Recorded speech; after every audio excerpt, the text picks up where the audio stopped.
Revenons aussi sur les conditions du départ de l'ancien président Ben Ali, car bien des questions se posent, notamment pour les Tunisiens. On en sait un peu plus sur ces conditions. Les États-Unis et l'armée auraient joué un rôle important.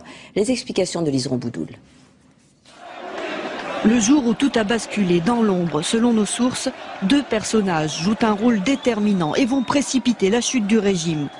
Le général Rachid Amar, le chef de l'armée, c'est lui qui a refusé de tirer sur les manifestants, comme le lui demandait le président Ben Ali, pour prêter main forte à la police. Et Kamel Morjane, le ministre des Affaires étrangères. Dans les dernières heures, ces 2 hommes auraient été en contact régulier avec les Américains.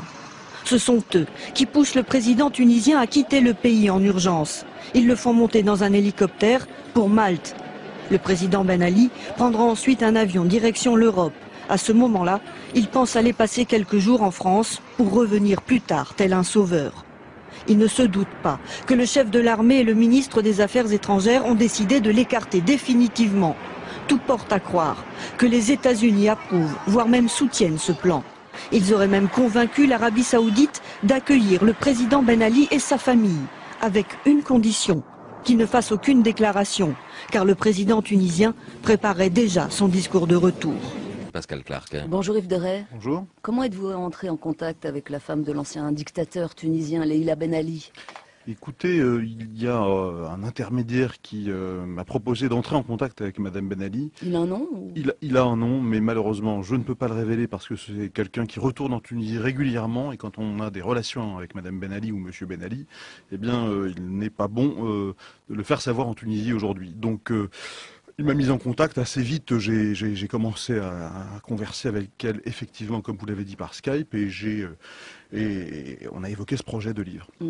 Oui, c'est ce qu'elle dit. La vérité de Leïla Ben Ali née Trabelsi, bon, d'abord, non, Ben Ali n'a pas fui la Tunisie, on l'y a forcé. D'ailleurs, ce n'est pas une révolution du peuple, mais un coup d'État fomenté par qui on ne comprend pas très bien. C'est vrai que c'est quelque chose qui reste assez mystérieux dans le livre. Je pense que diplomatiquement, elle n'a pas souhaité mettre réellement le nom d'une organisation, d'un pays derrière ce coup d'État. Mais néanmoins, elle pointe du doigt certaines personnalités, notamment l'ancien chef de la sécurité présidentielle de Ben Ali, Ali Seriati. Elle parle de services étrangers, des services français aussi qui ont joué un rôle, comme vous l'avez vu dans ce livre. Moi, si vous voulez, ce livre, je l'ai publié parce que vous avez dit tout à l'heure dans votre petite introduction, Madame Ben Ali réécrit l'histoire. Ah oui, complètement. On y va, si vous voulez. Il y a une démonstration un peu délirante. Je vous donne quelques éléments avant de vous... Non, je vous donne des éléments d'abord. Vous allez y répondre. Preuve du complot pour elle. 2 jeunes s'étaient immolés 2 semaines avant le vendeur de fruits et légumes Mohamed Bouazizi, mais ça n'a rien donné parce que le coup d'État n'était pas prêt. Elle décrit une population armée, droguée par ceux qui ont fomenté le coup d'État, des snipers payés pour faire des victimes. Quand vous entendez ça, franchement? Écoutez, moi je pense que, contrairement à vous, que l'histoire de cette révolution n'a pas encore été écrite. Et je pense que le temps de l'histoire n'est pas passé. Et donc, je pense qu'à partir de là, ce type de témoignage d'une actrice qui était au cœur de cette affaire, qui reste pour moi un mystère, avant en tout cas ce livre, et même encore un peu après, le départ des Ben Ali, brutal, alors qu'on disait ce couple totalitaire, évidemment, lui étant un dictateur qui s'appuyait sur un maillage politique avec le RCD, sur un maillage policier très puissant, etc., qui tout à coup s'en va comme ça, quitte le pays. Ça me paraissait pas crédible. Et donc, si vous voulez, ce témoignage permet, à mon avis, d'un peu mieux comprendre comment cela s'est passé.